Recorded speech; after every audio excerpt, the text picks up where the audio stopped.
Hey, it's Natasha and Lindley of the Studio 4 team, and we're super excited to share this sample of the Studio 4 mat series with you. First, we're going to look at some samples of the individual exercises broken down. Belly button back, and then she stacks it right back up. Good, 4 more. Now the tendency here is to want to reach with the arms, but you're going to try and use your deep core, and then stack it back up. Nice middle between your protraction and retraction. Good. Now you're going to open the back of your hands to a T. Yep. And then lift them back up above your chest. Some of us don't know where else. Right back on top. You're going to turn it up from the top of the hip all the way out low. We're going to draw the foot in towards the knee.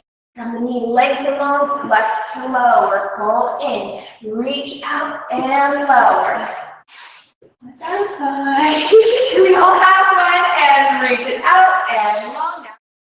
In this kit, you get 4 full Pilates mat flowing workouts together.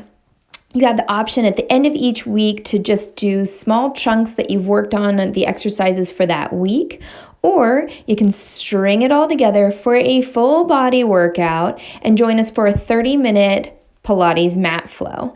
So you can use that as a tool to just play with the movement. You can have just quick workouts at 10 or 15 minutes, or get a whole workout in for 30 minutes straight. You'll end up knowing how to flow through all 12 of these exercises. Again, just you and a mat, your living room or outside, and a total core workout, leaving you feeling amazing in the end and totally strong.